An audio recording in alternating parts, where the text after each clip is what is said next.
Well, we're into this big motor swap in this Dodge Hemi truck here, 5.7. Truck's what, a 14? Yeah. Yeah, motor's a 2011. So the only visual difference we seen between the motor and transmission was just the throttle body. So there's rumor on the line that you got to change a bunch of stuff, but the only difference I see is the throttle body connector. So we changed that. But holy, this thing is quite a pig to get apart. We're not going to get too far into it, but this plate up here is probably one of the biggest pain in the ass, is this two-piece plate. And it goes up over top.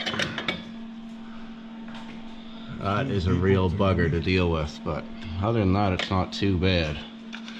So we took the transfer case off, pulled the whole thing as one unit, and the customer dropped this off as one whole unit. So we're using the 2011 motor and transmission and leaving the transfer case that was original to the truck in it. So that's our next step. Throw that in, put the cross member in, and then probably get back down on top, put the car in the ground, truck in the ground, and get the intake and the wiring done up on the top. Most of the prep work and the problems was just getting all the wiring out of the way, and underneath this intake on the one motor the wires were chewed up. It's a pretty common area for mice to build a nest. It's full of foam, and it's, anyway, if you're doing one of these jobs you should haul the intake off regardless if you got to change it or not. Strips. Transfer case is in, drive shafts are in. We get the mount in, the cross members in, wires are all plugged in. Hopefully this thing might start when we get it down. Starters on, all these plates and that racket. See how tight that is to try to get in there to work? Like, why couldn't they design that a little better? But next up, we're gonna put the exhaust on, I think, and start connecting some more wires and drop her down. So check this out, guys. There's no clearance between this upper control arm ball joint. It's literally driving right in the tire and has this gouge chewed in the tire the whole way around. He's actually pretty lucky that didn't blow. Alright, we're on the top side now of this old Dodge. And basically you want to start at the bottom and work your way up. So the first thing we did was our motor mounts. Then we did our air conditioner. Then we plugged our coils in, but laid our harness off to the side so we could get the intake manifold set in place easy. There's two wires in the back of the intake manifold. You want to make sure you got those plugged in and plugged in well, because you can't get at it once the intake is on. There's a bolt in the back of the air conditioner. One motor had a stud kit, one motor had bolts. Obviously we used the bolt kit, but the studs was a super pain in the ass to get out. So I'm not a fan of that design in that air conditioner. But we've got we're putting the air conditioning system in now, and this is actually a transmission cooler that's tied into the air conditioner. So on these trucks, if your air conditioner isn't working, chances are your transmission isn't being cooled properly either. We also noticed the clutch fan is pretty wore. That's to be expected. Not much drag at all on that. But literally the only difference in these two engines was just the throttle body. So the only plug-in difference, the only sensor difference was in that. So we changed it. And we're getting real handy to needing fluid and being able to fire this thing up. So we're gonna keep chugging away here. Well, it's coming together now. We got the air conditioning unit, radiator, there's an electric fan, then the clutch fans on the motor, obviously, the shroud, all these hoses and wires, the ABS, or sorry, not ABS, but the airbag sensors are up underneath this front cross member piece in front of the radiator. Bit of a jungle mess over there with the transmission lines and all that stuff. It's a bit of a headache, but all doable. Really important you do everything the right steps when you're putting it back together, otherwise it's just headaches. But we're just about down the headlights and fluid and the rest of the front end, and hopefully it'll fire up when we hit the key tomorrow. And voila, the ram's all back together. All this plastic junk in the front, just a couple bolts and it just falls off. Nothing to the headlights. Oh, everything just clips and snaps in.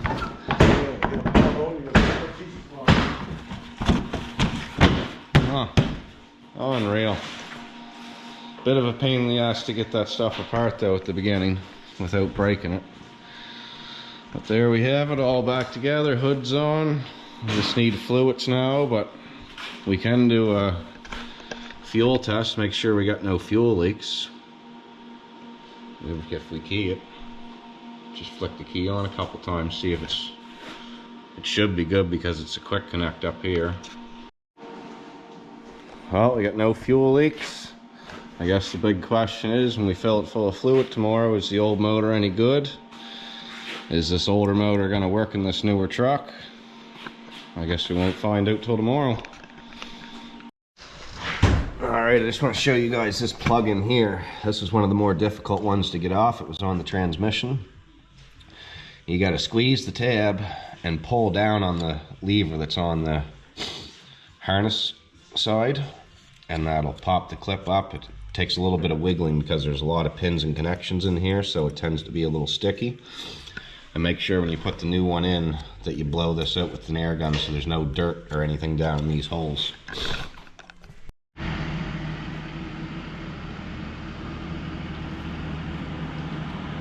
Well, we're gonna get the old motor out of the way. We're filling the truck up with fluids, and hopefully this thing's gonna start up and go. Jerry's bringing the tractor here. We're gonna get this out of the way. I might actually tear this down later and do another video.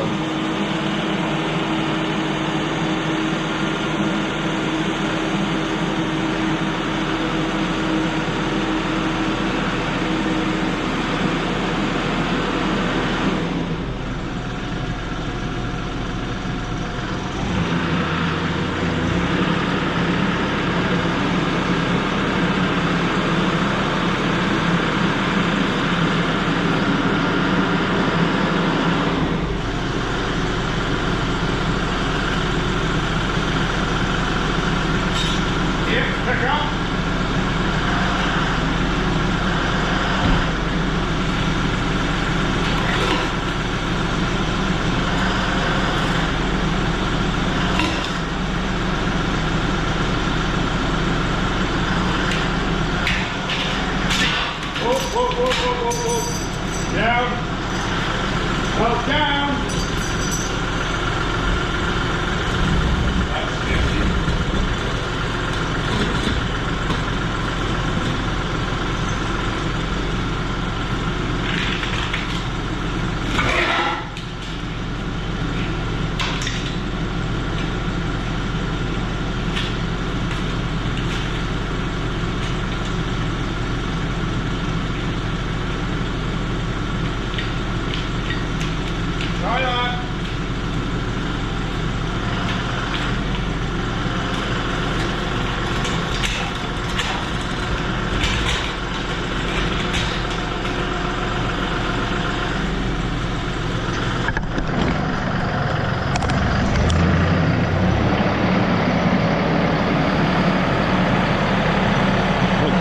Tranny fluid. 420-some thousand in that motor.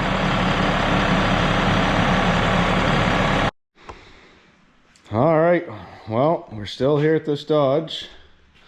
We've got it all back together. We've got all our fluids topped up, radiator, transmission, engine, new oil filter on. Little mechanical tip with these old junkyard engines. You don't know what you got, you don't know what it is till you actually fire it up and hear it. But we know this motor's been sitting for a very long time. So the first thing we did when we filled the oil up was we put a ½ liter ATF in the oil. And that'll just give us a little bit of warranty if there is any dry spots in the engine that have rust buildup or anything on them from sitting. That ATF will lead it off super fast instead of it causing, you know, wear and damage to the engine. But again, we don't know what we actually have here. This truck was dropped off with a new motor and transmission on the back that was a different year. We weren't even sure if it was going to work or not. The only difference was the throttle body. So after a lot of hours, yesterday, the three of us spent, I think, 12 hours on this thing. So 3 guys, 12 hours. And the day before, I believe they spent 2 or 3 hours taking the front end apart. That was apart before I got here to help with the job. So, you know, quite a few hours to change a motor in this truck and put a factory motor back in. Here's all our junk and the old wire harness and stuff that I stripped off the other engine that went in. The computers are different, totally different plug-in. And again, it's a totally different year, but the motor and transmission itself look identical. So we're all topped up. The next step, we're going to shove this back a little ways, get it closer to the open door, and then we're going to hit the key and see if she'll start up. So be prepared. What do you guys think is going to happen? Is this 2011 motor going to work in this 2014 truck, or is it going to do funny stuff? Here we go. Is this thing going to start, or is it going to be a pig?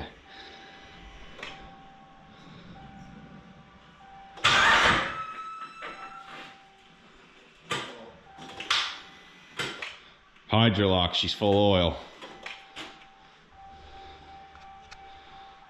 from being on its side. All the smoke.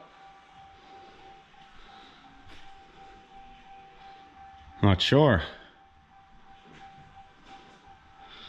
but it rolled a little bit and then it's all right. So we made a mistake on this. The motor was on its side and there was signs of oil in 2 of the intake ports. So we should have actually rolled this over before we put it in the truck. Hydro locked when we tried to do a startup. So that told me one of the cylinders is full of oil. So the next step at this point was to remove the coils again. Start removing the plugs one by one until we found the jammed cylinder. Jerry just left to go over to the house. And I assumed it was going to be a cylinder on this side of the engine to start with. But we'll just show you here what happens. So I got a wrench in the crank. And it bound up tight. I wasn't able to roll the motor over. So it started taking the plugs out. Just watch here.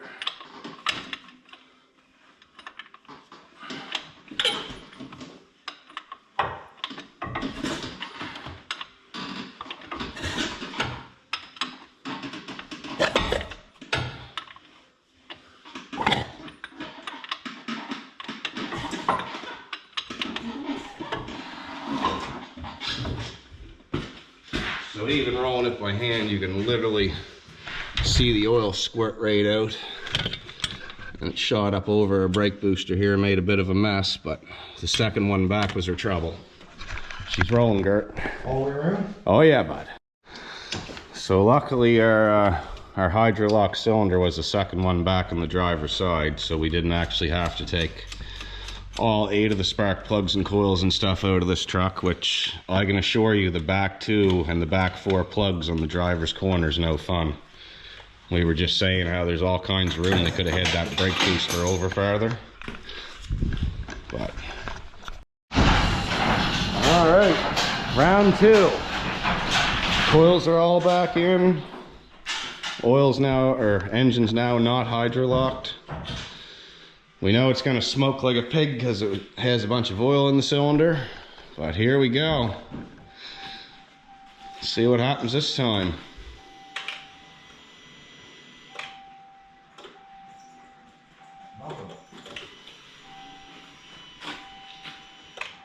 Fuck. First started off last time.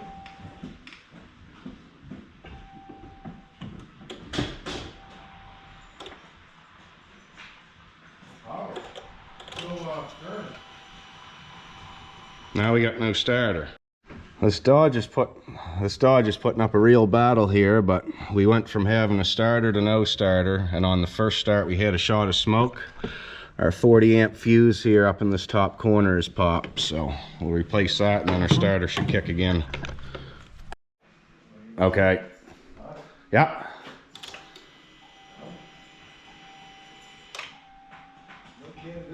No starter? Oh, what in the fuck? Well, we seen a puff of smoke fly on the very first initial attempt to start it up. And it took the fuse out and we lost power to our starter. We replaced the fuse, still got no power. It looks as if the copper winding there and the tip of my light from there to there, it looks like it's got the welding effect. Burnt the copper right off, so we're gonna try crossing it over manually, see if it'll kick. If not, we're probably gonna have to put a starter in. Gotta love these old junk Dodge trucks. So there's the starter we just took out that the smoke rolled out of. Who'd have known that trying to fire this engine up it'd be at last start.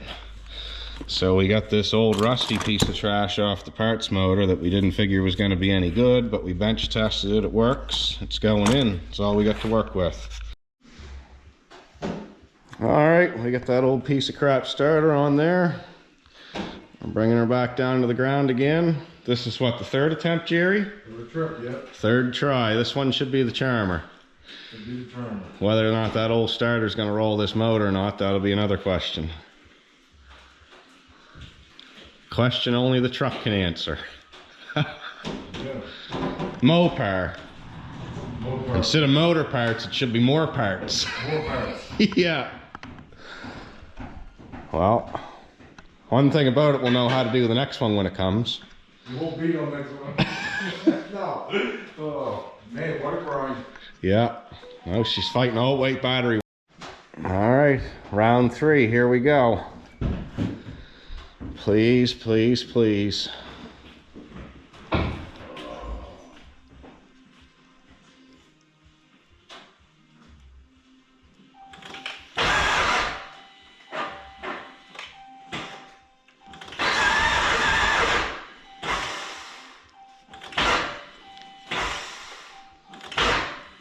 Think that battery needs to be charged? I think back that behind again.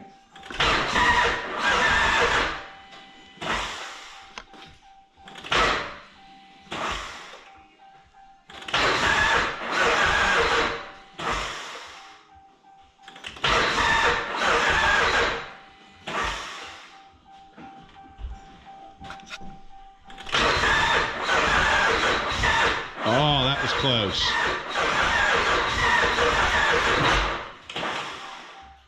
Let's try charging that battery up a little, Gert. Oh. We had a kick.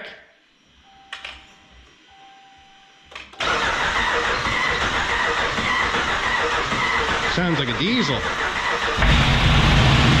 Whoa. She's alive! Oh, and is she ever smoking? Woo, baby, is she ever smoking? I knew it would. Holy fuck, that fool almost rolled up around her. All right, we had to shut her down and get the doors open so we didn't get gassed out in here, but the old thing started. She's pretty dry sounding on the initial fire, but what do you think? Start her back up and let her choo-choo train for a bit? Yeah, that's it. Hopefully she'll clear up. Should clear up there. Woo! Yeah, she's smoky. Holy fuck. Fuck.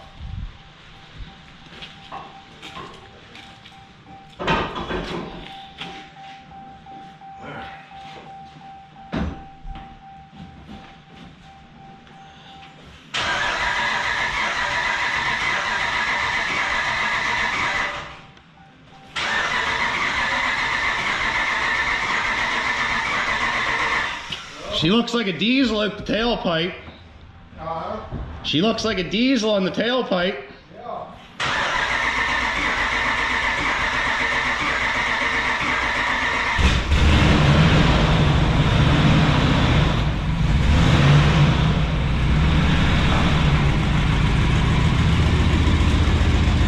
Jerry says, get the fuck out of my shop.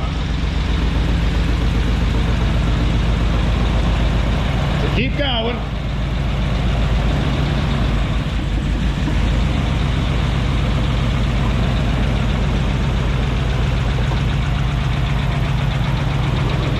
It's alive, buddy. Fucking right, she's running. Holy shit. Doesn't sound real healthy, but wait till she gets the oil burn out of her and she'll probably clear up pretty good. You're gonna burn all that oil. I know. The spark plugs get the right spark, right? Yeah. You need more training for it, too. A couple years. Well, there you go, Dodge. Take that. What a grind. Take that, Dodge.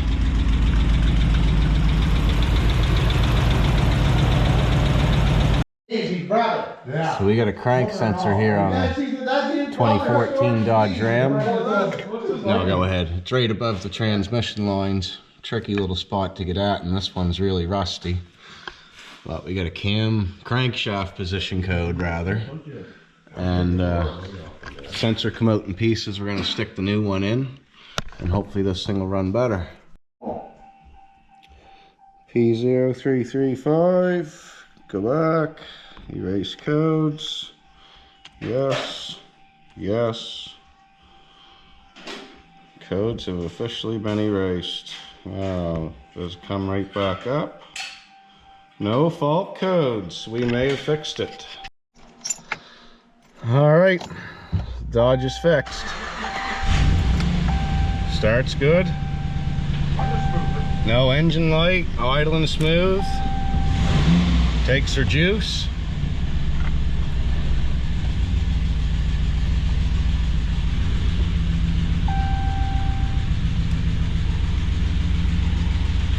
Exhaust is leaking, but that's no big deal.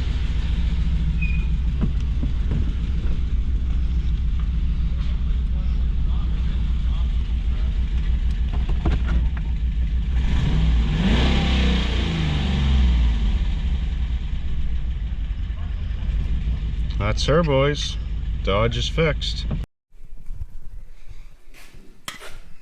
So there's the new crank sensor all back in place. Wires hooked up. Now hopefully when we let it down and fire it up, it'll run properly and the code will be gone. Any luck at all.